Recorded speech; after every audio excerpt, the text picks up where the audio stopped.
doit mettre sur le pied une... Dans un état de droit, il y a une justice indépendante.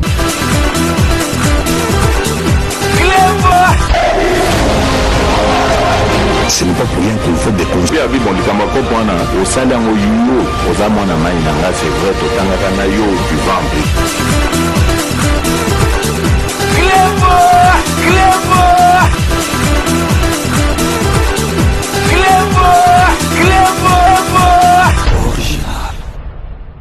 Salut et bienvenue sur Reclebois Original. Merci de votre fidélité. 5 minutes avec César Ngadi.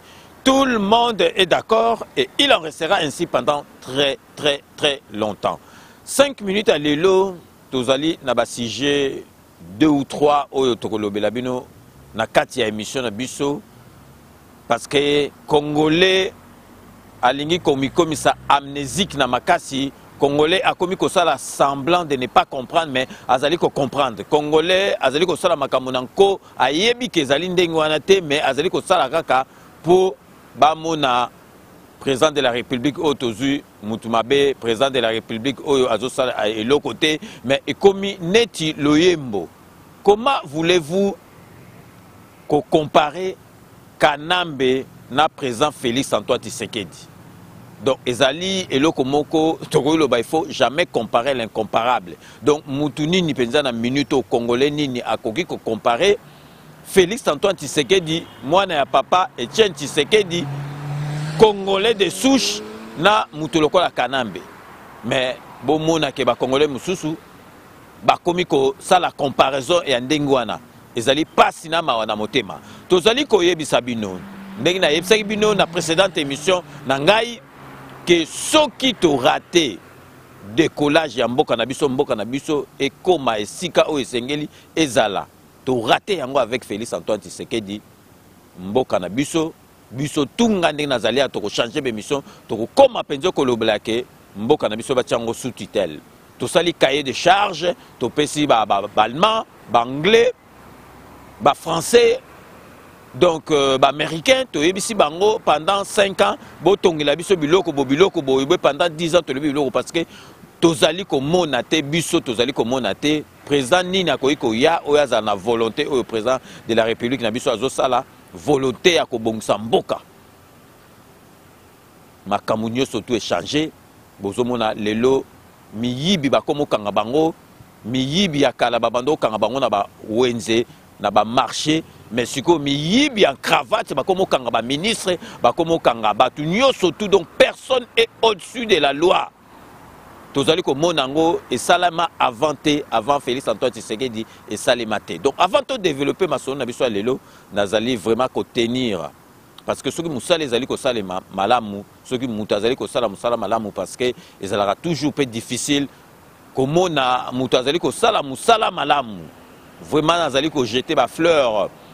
Na parce qu'il y a président de la République, secrétaire particulier, il y a président de la République, M. Topenka Bongo, au pas aller mouta diaspora, azali ko sala musala moko vraiment remarquable na pembeni ya mokonzi. Donc parce que pour na ko gérer agenda ya président de la République, boebi congolais azali facilité na ko gérer na ba niveau nyoso.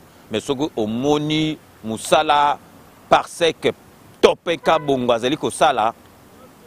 Vraiment, il faut qu'on dise yango ceux qui qu'on dit pour que pesa mutu courage donc oyeba que musala zali ko ça les ali vraiment pas facile. Donc bon mon accueil mora zala vraiment excité zala vraiment parce que les ali musala moko facilité. Moussala, monsieur Topenka Bongo, azali ko sala donc pour na ko gérer agenda à présent parce que donc ben improvisation ezala kaka bato mususu il faut kaka vraiment bayambaye et puis donc par sec azali wana donc pour na ko gérer donc vraiment protocole nyo surtout donc to tenaki vraiment na 4 à 5 minutes avec César Ngadi pour na ko jeter les ba fleurs pour na ko féliciter pour vraiment à continuer kaka Moussala o azali ko sala parce que président de la République azali na besoin ya batu oyo bazali bien aillé au bazali ko sala musala pona ko aider donc comme les cas il y a M. Topin Kabongo Parsec, il y a président de la République. Donc vraiment, Batumsu Bamona Kele Moussou, non, Azali Kanta Kanta, ou Azali Bonhomme, non, Azali Moussala, parce que ceux qui Azali, donc léger dans Makambango, ceux qui Azali trop facile, ceux qui Azali na Makambazo comprennent Azali na rigueur, au Komona, Masole Okenebiete, il y a un bon na Raifa, Zalaka Ndengwana, Zalaka catégorique, donc Azala et qu'on marche bien, toujours dans la même liste, dans le même registre, tous allez en même temps qu'on félicite. Envoyé spécial et chef de l'État, M. Kinoa Nimasamba Kamitatu, OEP Azali Pembe na Mokonzi, Bango Bazali Batu, Oyopenza Mokonzi, Azali Kope Sabango confiance, Bazali ko trahi, TP Bako trahi présent de la République. Donc vraiment, Natena qui n'a remercié vraiment Yaliboso, donc M.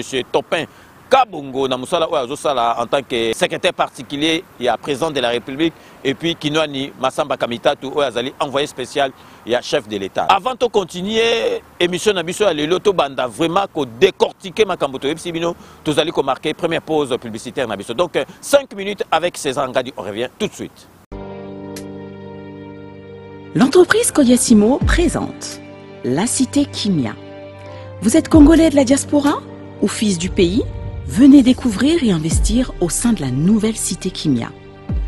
Le groupe Kodiasimo vous propose une cité résidentielle avec plus de 450 maisons modernes, construites aux normes internationales et surtout à des tarifs très attractifs. À la cité Kimia, vous trouverez aussi un espace commercial avec plusieurs commerces et services de proximité, tels que des boutiques de prêt-à-porter, des restaurants, des boulangeries, des salons de coiffure, mais aussi des banques, des pharmacies, l'hôpital de la diaspora. Investir à la cité Kimia, c'est contribuer au développement économique en République démocratique du Congo. Mais c'est surtout croire en un Congo nouveau. La cité Kimia est située dans la commune de Maluku, à seulement 25 minutes de l'aéroport de Njili, 10 minutes de Safari Beach et 15 minutes de Kinkole. Alors ne tardez plus, venez et construisons cette nouvelle cité. La cité Kimia, un havre de paix à Maluku, le nouvel Eldorado du Congo. Kodiasimo, la meilleure adresse pour construire la vôtre. Bonjour, alors nous sommes ici sous la concession Kodiasimo, où sera érigée la cité Kimia. La cité Kimia avec différents lots. Donc les lots A, comme nous l'avions annoncé, les travaux vont débuter au mois de décembre. Donc c'est très bientôt. Nous sommes là avec des experts, nous sommes là avec nos architectes, nous sommes là avec les géologues, nous sommes là avec tous les experts dont on a besoin pour pouvoir viabiliser les terrains. Les travaux sont là, la concession est là, nous avons une belle concession de 34 hectares sur lesquels nous avons érigé ces travaux. Donc nous vous remercions de la confiance que vous nous avez témoignée jusqu'ici, pour ceux qui ont réservé leur lot, pour ceux qui nous ont appelés des par le monde, États-Unis, la Suède, on n'oublie pas, le Japon également, la Belgique et la France. Là maintenant nous sommes à Kinshasa, nous allons débuter la commercialisation à Kinshasa. Nous vous avions réservé les meilleurs lots, nous avons réservé la première partie de commercialisation d'abord à vous qui êtes à la diaspora. Et maintenant nous allons lancer la phase de commercialisation à nos frères qui sont ici à Kinshasa. Il ne reste plus beaucoup de lots pour la diaspora, donc il nous reste quelques lots et ensuite ça sera ici à Kinshasa. Merci de votre confiance, nous allons travailler pour vous, pour que nous puissions mériter votre confiance. Donc le programme Kimia est bel et bien là, les travaux vont bientôt débuter et voilà la concession. Je vous remercie beaucoup. Banaki, après le lancement de Kodiasimo na poto, toza walelo na Kinshasa pour la réalisation. Balo eza et bel attend réservé. Kodiasimo, c'est mignon. Kodiasimo, c'est la qualité. Kodiasimo, c'est la meilleure adresse pour construire la vôtre. Kodiasimo, la meilleure adresse pour construire la vôtre.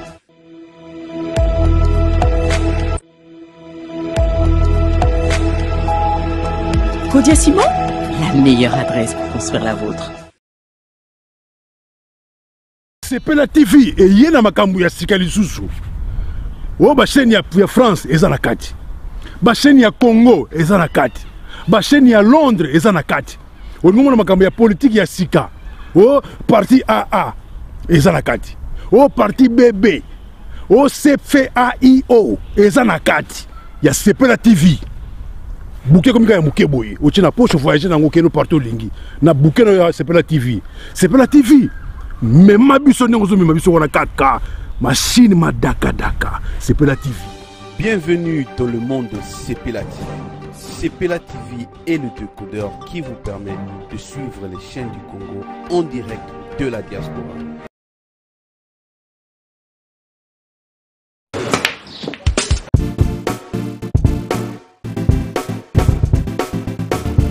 Noël Nakomi. Oh, vous commis déjà? Nakomi déjà. Vous en avez vos frères? Ah ouais, c'est bon. Ah, n'a pas soyé. Boyana Bali Center, 7e rue. Ah bon? Monsieur. Bon frère, so comme on a limité, hein, autour de l'avenue. Avenue Tropique. Voilà, avenue Tropique. Tout ça, on a toujours bêta billard quoi. Limité 7e rue résidentielle, hein? Ok.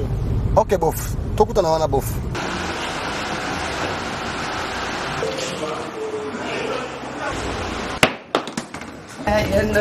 Oh, ma petite sœur, ça va? Waouh, bon. Ouais, ça fait plaisir. Tu es pour un mariage. Tout justement, salle de fête Pésalia, il y a bien Kitoko. Ok. Hein?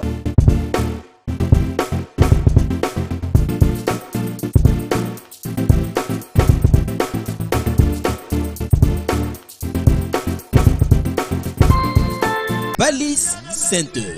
Un cadre magnifique pour vos diverses manifestations et vos rendez-vous d'affaires.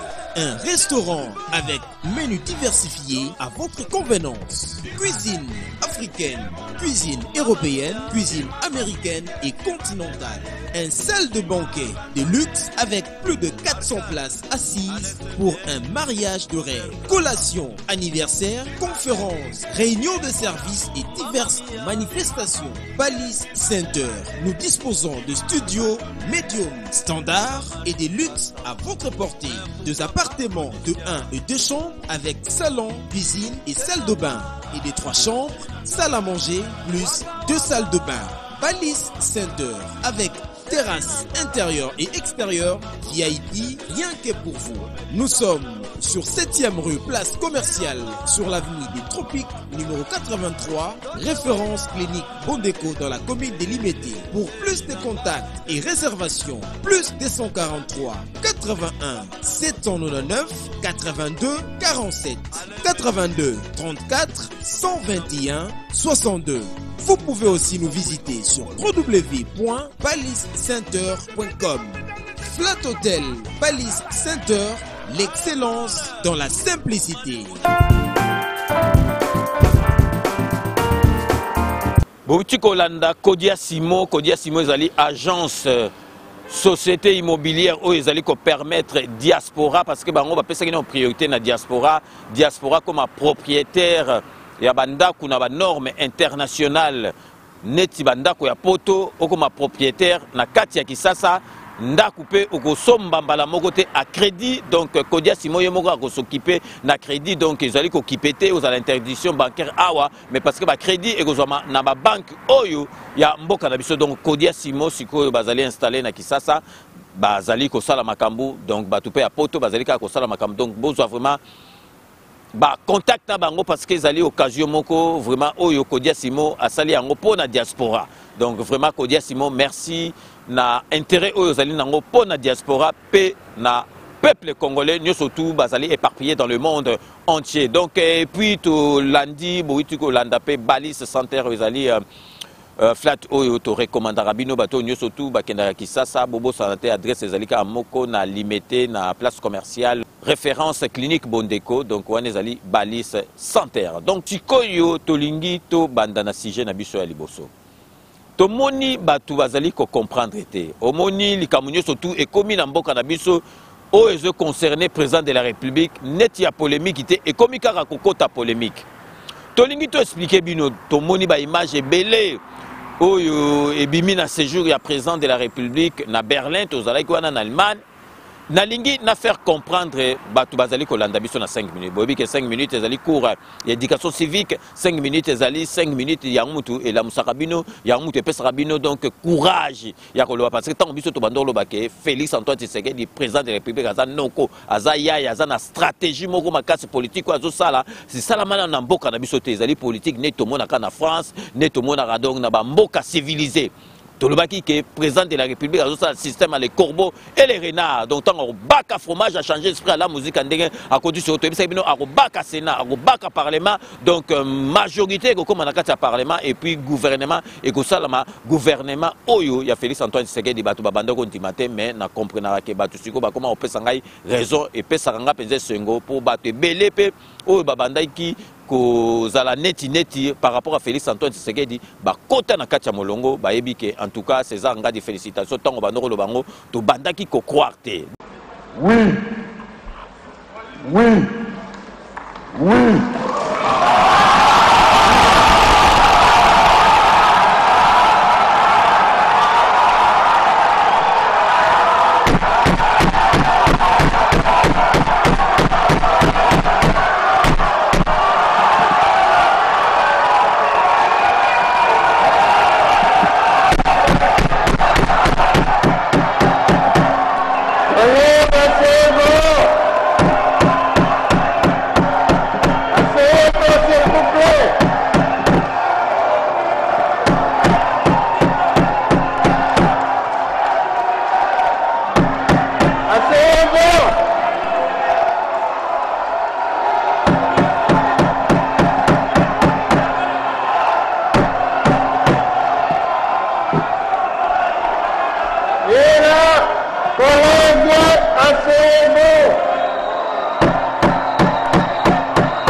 S'il vous plaît,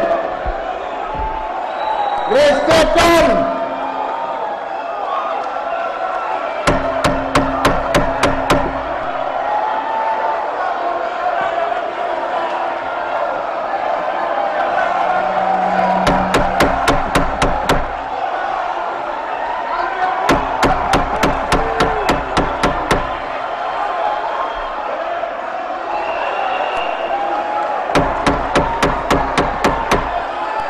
Et là,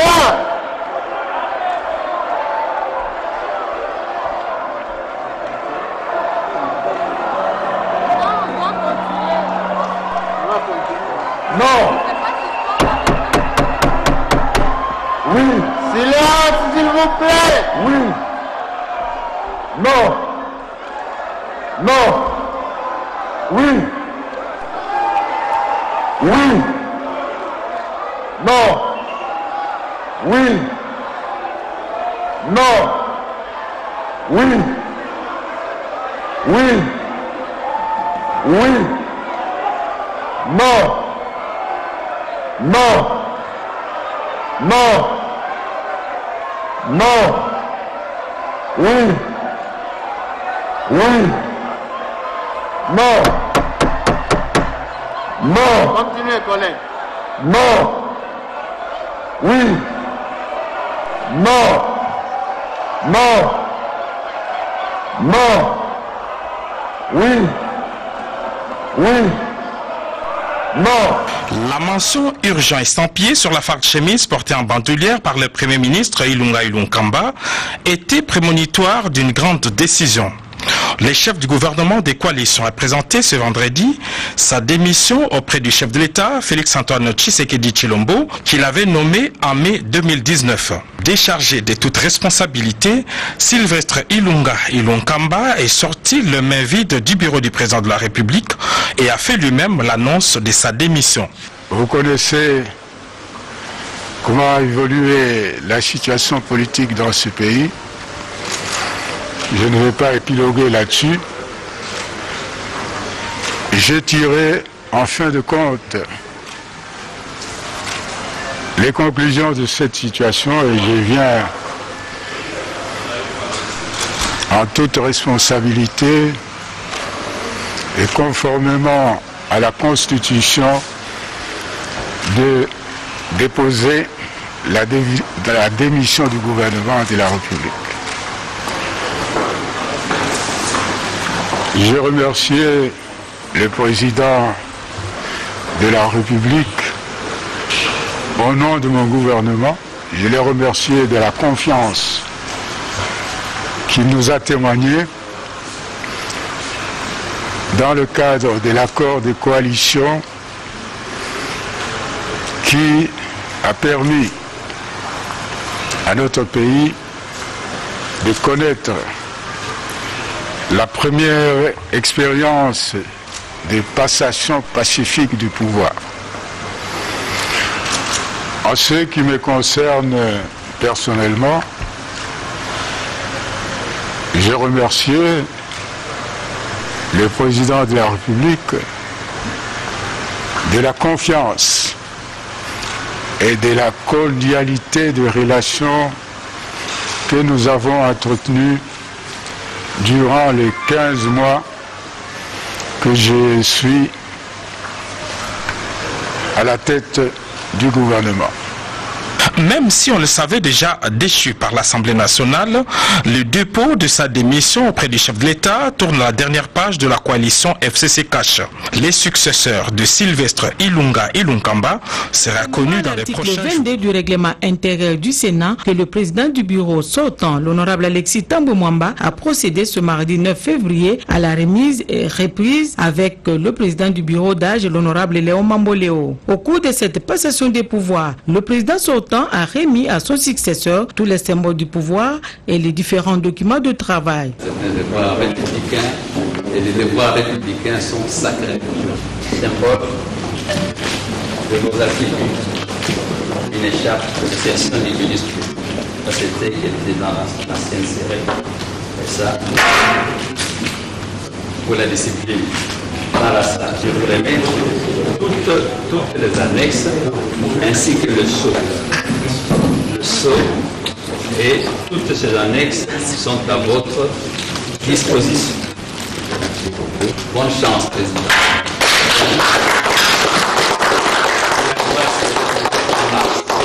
Le doyen d'âge, l'honorable Léon Mamboléo, a remercié son prédécesseur pour son bravoure, sa dynamique et son expérience dans la direction des séances plénières et surtout d'avoir assisté personnellement à cette manifestation. Juste après la remise et reprise, l'actuel président du Sénat, l'honorable Mamboléo, a pris possession de son bureau de travail. Cette cérémonie s'est déroulée en présence des membres du bureau sortant et des déshonorables sénateurs les moins âgés, de Monsieur le secrétaire général du Sénat et conseiller, les coordonnateurs du bureau d'études du Sénat.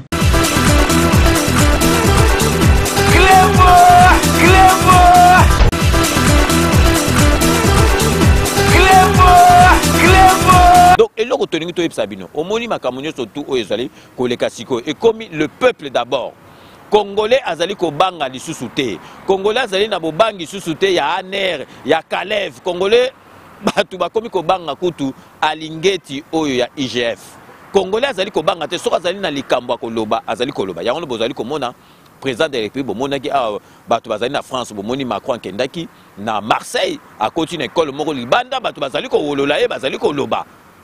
Yango bozali ko mona ezali démocratie. Bomoni Félix Antoine Tshisekedi ba place surtout azo kende soka kei parce que pays azali président moko azali boboto alingi koyoko la peuple na yesoki peuple azali ko loba likambo aza toujours na litoi na ye fongwama po ayoka makambo nini peuple azali ko loba. Donc alingaka peuple a passé par intermédiaire to soka yoki likambo a telemi a solo lito moni ba image sorti na bino ba image belé to moni ba image président de la République azali première journée n'étant yaki ba keimba mo ba réunion na bango donc a permité donc tant azo kota na hôtel bande konaye parce que Congolais oyo tozana ye président na biso tozana azali Congolais donc akolinga teke muninga na souffrir et puis ezaka teke pour commis présent donc Félix Antoine Tshisekedi o biso to yebie azalaka déjà bato tout ba yebie botuna ba royeb sabina azali motema moko boboto alinga teke moto souffrir donc et puis ndenga zawana akolinga te peuple na ye et souffrir azako kota hotel ayoki baninga na ye ba Congolais bazali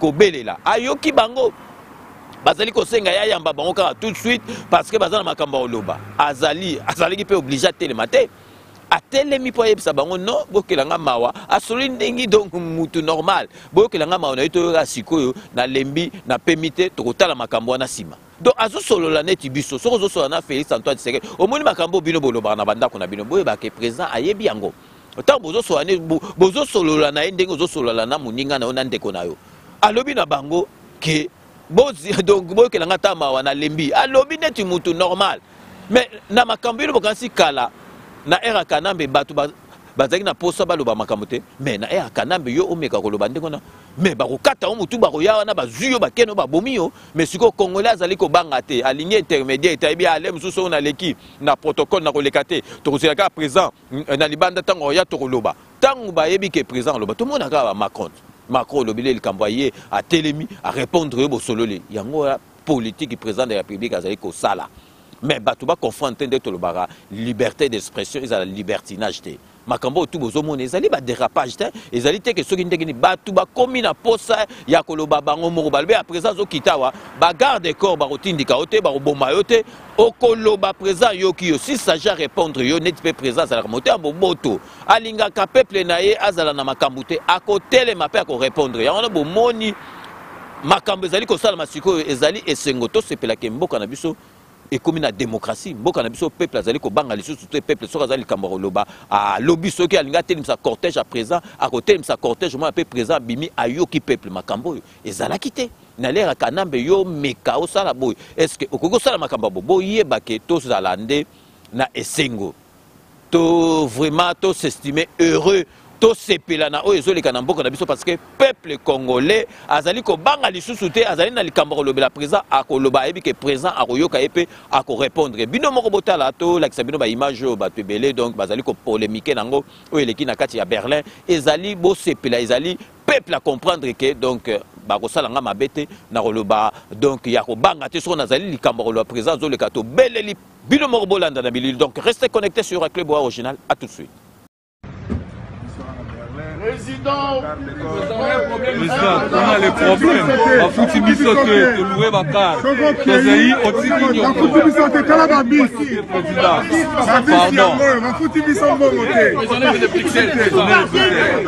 on est venu de Bruxelles. Président, s'il vous plaît. Toi, on a pas ça. Oh, il y a un bâtard, tout le monde soit en 2 minutes. Pardon, président. Je viens depuis le matin. Béton. Et on a pas ça pour la personne comme ça, béton. Là, on a eu partout. La Belgique, on a eu le président. Ça va partout. Il y a béton, il y a Belgique, il y a Paris, il y a Fati, pardon. Bino bolandi congolais azana bo bangi susu te kalezala ki oloba bolobi silinga e kalev na bande ko nanga bazwa biso na aner ezala sute aner komi makampenza solo ya politique so continue makampa politique aner ezate ba kasho yo donc ya basama bele ani ezala lisute bo moni ndengi peuple a komi ko s'exprimer parce que azali na bo bangi lisusu te ayebi ke soka lobi likamone présent yo ki présent ko répondre puis ce qui s'agit azwa yo ayamba yo donc bon mon audience mais na kisasa ndenge za présent ke côté moko bo lobi na mama delika muni mama ye expliquer bo na bo bon lobi na koyamba mo appelé lobi ayambi yo parce que bon mon na ke présent azali na souci ya peuple na ye souci ya peuple ne bato yo bazali ba mauvaise langue o motema mabe ba ndoki ya Congo bazali ko ndimate ke mboka na biso ezali ko changer donc boyeba ke ezali ko changer et puis ba misusu bazali ko yeba na ba onke échanger mais balingi ko laxate ke changer pour kaka donc basali na monate donc chauvinisme ezali lisusu te patriotisme aux attend chauvinisme net ya ba français patriotisme net ba français ndenge bazala ndenge bakumisaka makambo na bango soki eza ata mabe bazoko kumisa neti bona bo faut tolinga mboka na bino nyonso to Félix Antoine Tshisekedi osala soki biso tolingi mboka na biso te ekosala maeloko moko te bato bazali nanu donc ba pessimiste bato bazali nanu réticent na makambo ezoleka botala bino moko boyebi donc avant-hier bakangi donc directeur à cabinet na comptable ya gouverneur ya Bakongo bakangi bango parce que donc masolo ezali clarté donc siko fa ko meki ko yiba yebaka ke oza mokangami donc omeki mfrakata bakongwata yo bino moko botana ba image ndengi donc bazobima na menote wana esalamaka te kala directeur ya cabinet na comptable na ye donc masolo donc la reza clair te bakangi bango babimi na bango donc ozoba penza pepe azomona penza ke bafakwa bakomi kokanga bango est-ce que liboso makambo ezalaki donc bino moko botana na bileli.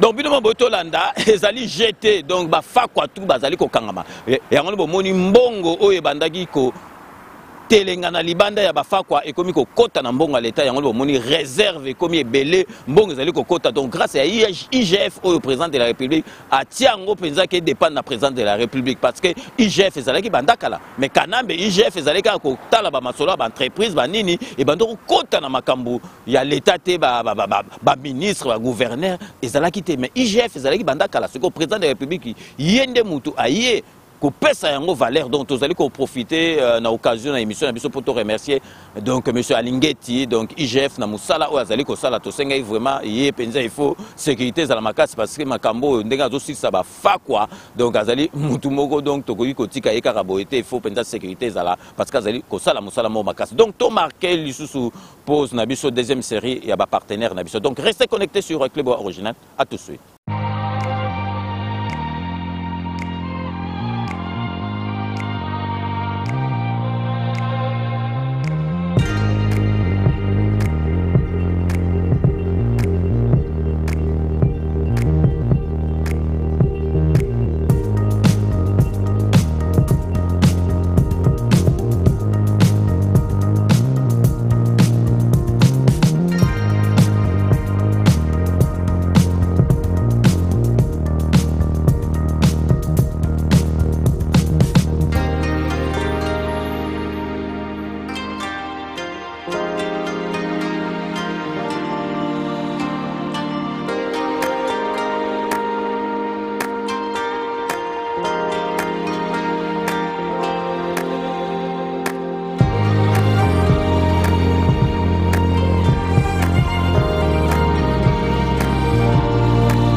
Rome C20, service traiteur, organisateur d'événements, allant du cocktail en passant par les akouskis et le traiteur qu'il faut. Vous avez toutes les spécialités, africaines, européennes, asiatiques, du monde entier. Quel goût, quelle perfection, quelle propreté. La dégustation est au rendez-vous grâce à Rome C20. Vous savez les contacter au 0032 465 22 11 72. Rome C20, le meilleur dans son domaine.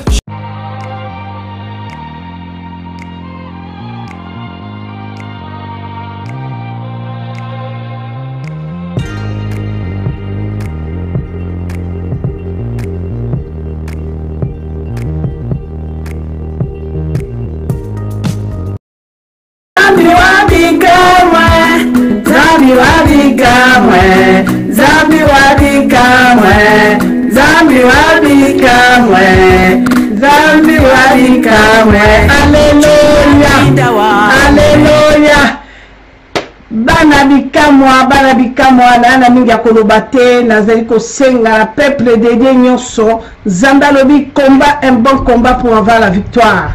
Boya na site na biso ya kalanga grâce bikamwa na kati na YouTube boyo kabana na Nzambe tozo luka délivrance butu na moi. Tozo luka délivrance butu na moi boya bo sosola kele la vraie délivrance. Bana Nzambe mingi na lobezalité boya boyo kanenge bana la bato na kati ya mokili bazo tato la bakama somo bazo dénoncer. Bien mais c'est bien de chercher un homme pour ta délivrance. Moi je cherchais ma délivrance pendant 3 ans, je n'ai pas trouvé ma délivrance. Je devais se repentir. Bien-aimé, allez auprès de l'Éternel. Na fungola motema. Bandeko, le monde est sous la prise du diable. Un vrai combattant, c'est celle-là qui doit combattre un bon combat pour avoir la victoire. Nazamingina Lobate, Cléboa original. Que le Seigneur vous bénisse avec les grands prêtres César Dingadi. Merci, bye bye, à tout de suite.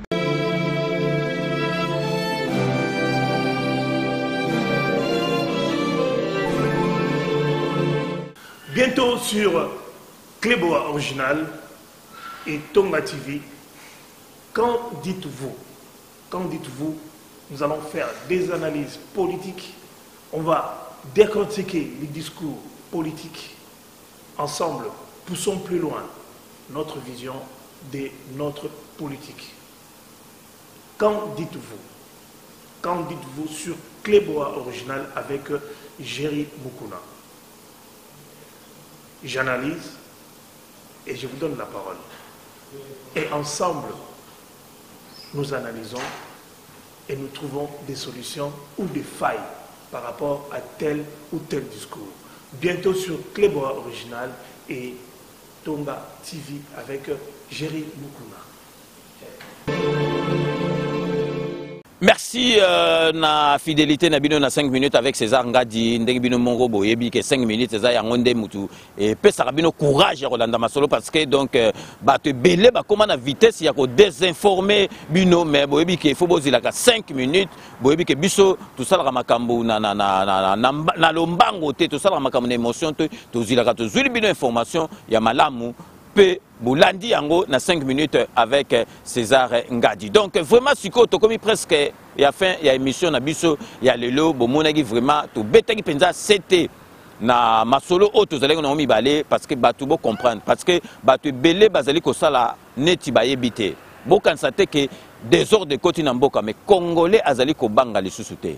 Congolais soka zali na likambo ko loba même président zali ko leka ce qui s'agit à tel sa cortège à tel maliboso il y a cortège à président de la République ayebi ke bako boma été bako nyata été président ko tel mayo kaye ya ngono bomoni eloko zali ko salama donc na ba déplacement nyoso tout ya président de la République congolais soka zali na kambalo ayebi ke na ko beta mololo président soka yokinga akotelema oyokanga ako recevoir ngai yango wana ezali ko sala masiko il faut to sepela et salamate na ba président nyoso tout oyo baleki président de la République azo sala donc politique oyo et sala makana ba pays civilisé donc yango na bozomona mutu so alingi ko sala likambo alingi ko revendiquer likambo donc ba tu ba bimi libanda ba marché ba ebi ke ba recevoir ba on a premier ministre ba recevoir ba on a ministre ba recevoir ba on a président de la République yango na bomoni mutu azali ko banga lisusu te aner ezali lisusu te ba bomaka lisusu batute donc yango na il fallait na beta c'était pour batu mususu ba komi ko profiter na yango pour ba sala ba polémique pour ba lo ba n'importe quoi mais bako distraire biso te parce que biso objectif faisait en 2023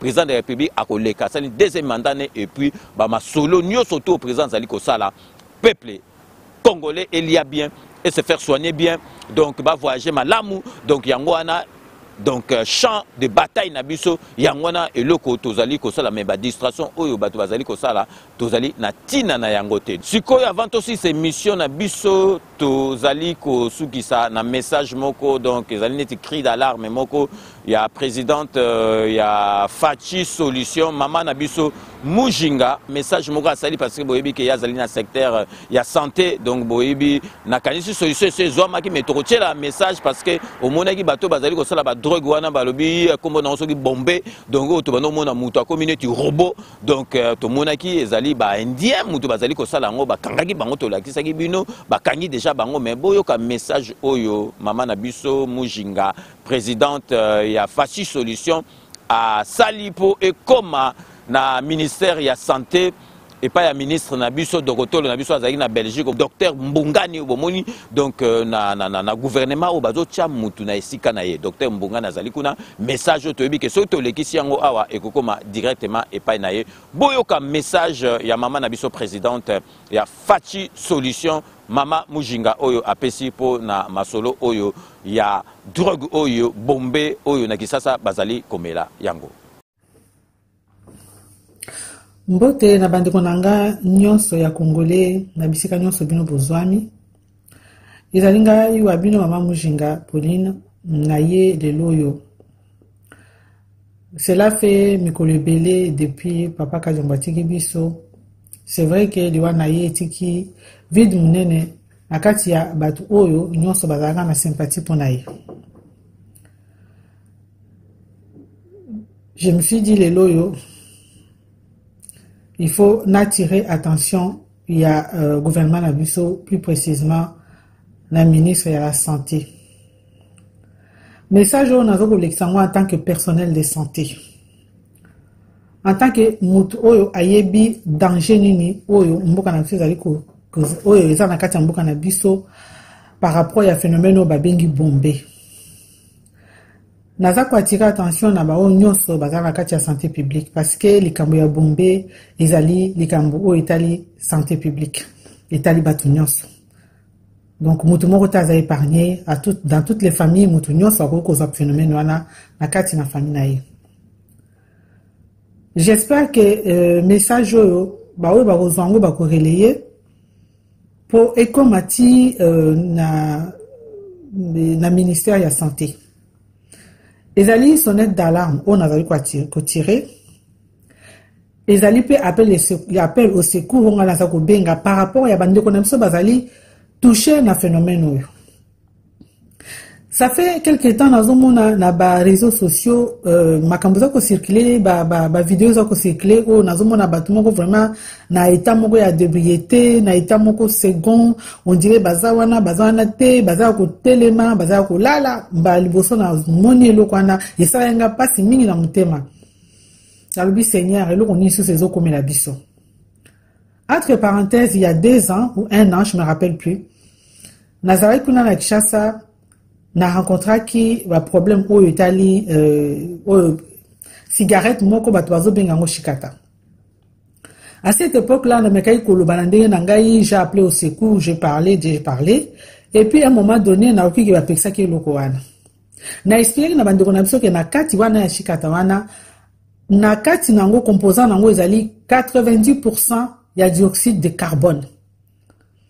10% ya nicotine. O eza ko rendre bango aussi dépendant.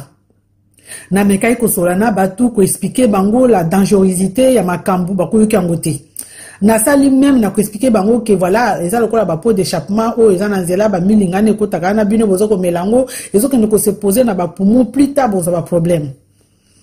À un moment donné, na yoka ki à l'époque ba peksa ki ango na sepela ki mingi na bi peut-être nazaki nga moko ya kolobela ngote peut-être que batu mususu bamona ki danger ezalaki na kati eloko wana bakendaki koreleli likamwana mais lelo yo naza ko benga ministre de la santé pona oyo etali bombe batu baza omela biloko wana eza drogue baza ya kotelema baza kolala ya kotelema. Monsieur le ministre, s'il vous plaît, oza moto ya santé oyebi makambo nini oyo ba dégâts nini oyo eloko wana ko sala na kati ya nzoto ya mutu. N'importe quelle drogue. Mais o wana na mona ki que c'est grave. Yango naza ko benga bande ko nyonso oyo bazali au courant. Ya eloko etangami bombe soki bombe basala tout ba relayer to luka solution pour eloko oyo. Parce que jeunesse na biso congolais za ko kufa. Congolais za ko kufa pour na ignorance. Monsieur le ministre, s'il vous plaît, luka ata moyen o tia batu basala ba formation pour na ko expliquer ba tout ce que c'est que cause la drogue ba me fait nini ozali ko ça na kati ya santé à moyen et long terme. Parce que tout le monde est ça na court terme, mais tout yebi est ça na moyen terme, tout yebi est ça na long terme té. Yango na dako benga batu nyonso ba kolanda vidéo na nga lelo yo. To sala tout bande ko na nga to sala tout to sauver bande ko na biso. Parce que ce n'est pas normal. Bombe yoko bakisama na makambo déjà toza nango déjà sur le terrain o eza déjà ebele o biso toza nango na katikati pona ko luka ndeni to sala pona ko sauver mboka na biso batu mususu bazoya la biso bombe. S'il vous plaît, soki bokangi muto yaza ko fabriquer bombe wana. Félicitations na ba policier o na monaki basalaki descente. Basali descente na ndako moko boye. Ba yeko kuta ba découvrir ba biloko nyonso wana ba stock nyonso ezalaki bande konangai ba o ba vandi libanda bo est-ce que bokanisi ke libanda mboka biso o to vandi libanda mboka to ko agir ndenge bato wana baza ko agir na mboka na biso na Tunisie. Vous pensez que beaucoup que na Tunisie bozi libre bokomi libre pona ko fabriquer biloko na sans que ba pinir bino bande konanga to fongola miso. Il s'agit à santé ya mboka. Avenir ya mboka ezali bana na biso. Soki lelo to tiki bango ndenge wana sans secours mboka bebi. Na ebite so boko zatan ya kolanda vidéo pona 5 minutes na moni ezako ezebele. Mais bolim sanga il fallait qu'il m'a expliqué. Vraiment ba o nyos ba mona vidéo e bo relayer e komati na ministre ya santé. Ezali ko bank sangai. Ezali ko bank sanga déjà dans un système de santé où ils sont déjà médiocre. Où ba mokozambo kazolinga a bomisana comme il peut. Oh ya susu ko back ça sous phénomène bande konangai tout ça l'attention. Oh nous sommes moni que na milliers na yeba to baza ko melelo kwana a expliquer que ça mabe atika. To ya ko lokal susu bandoki. Nzambe abate la bino nde to kutani balasima. Merci. Message nakanisi ekokoma esika oyo mama na biso présidente ya Fachi Solution alinge koma donc ekokoma ça c'est sûr et certain donc wana ezalaki message mais nakanisi mama za na bapaisement na ye basi bakangaki bato oyo babandaki kosala drogue oyo talaka donc étranger ye azali kosala drogue po bana mboka bakufa.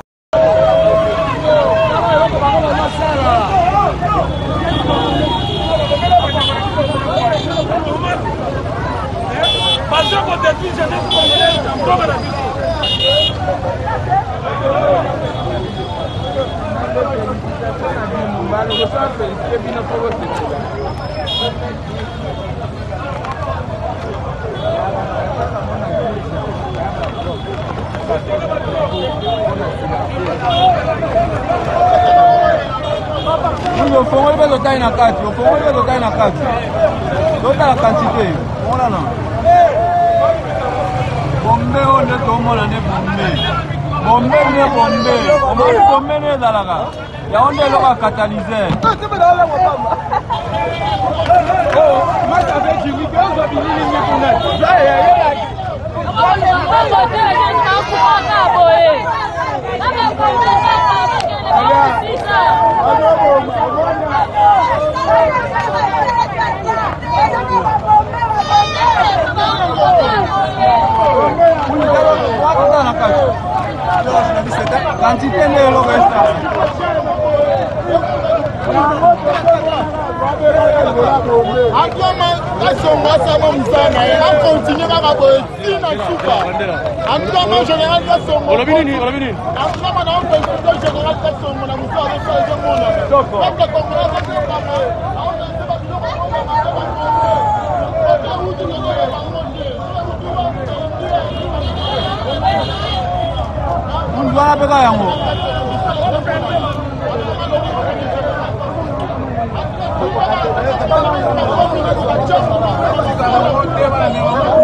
Donc vraiment, il y a un to souki ça na message oyo ya maman na biso présidente ya Fachi Solution maman Mujinga. Donc to komi na suka émission na biso donc ndenge na lobaka que je vous laisse le soin d'en tirer vos conclusions et de me faire parvenir vos commentaires comme d'ailleurs vous en avez l'habitude. Donc so to komi na suka ya émission na biso boyebi base ya ngonde makambo base ya ngomte sala ke 5 minutes ezala to ko pesa pe to remercier ka bato balandaka biso bato ba edaka biso tozali ko bandana honorable Jean Moutala na kati ya Londres honorable Jean Moutala merci na nyoso to sala rapport na 5 minutes pe na kati ya groupe et les amis de César Ngadi sur WhatsApp donc Jean Moutala honorable merci na nyoso to sala rapport na 5 minutes avec César Ngato ke na kati Espagne pour na repesa vrai chéri Beloti Mavungu vrai chéri Beloti Mavungu merci na nyoso to sala rapport na 5 minutes avec César Ngadi to ke siko na kati ya Suède pour na repesa Igwe chef béton merci na nyoso to sala rapport na 5 minutes avec César Ngadi to ke na kati ya Berlin pour na kopesa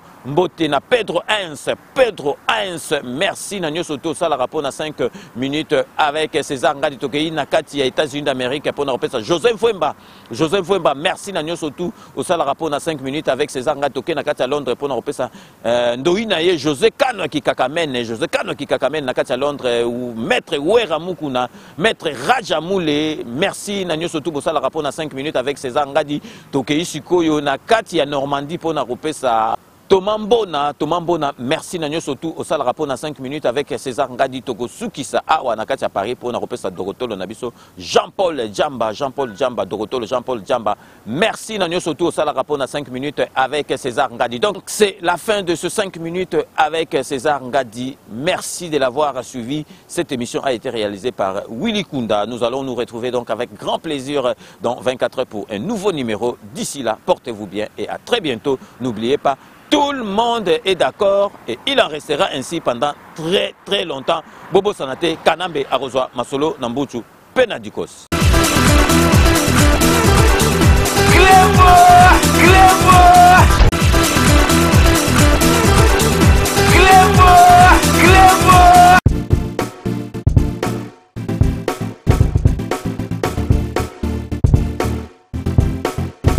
On doit mettre sur pied et dans un état de droit, il y a une justice indépendante.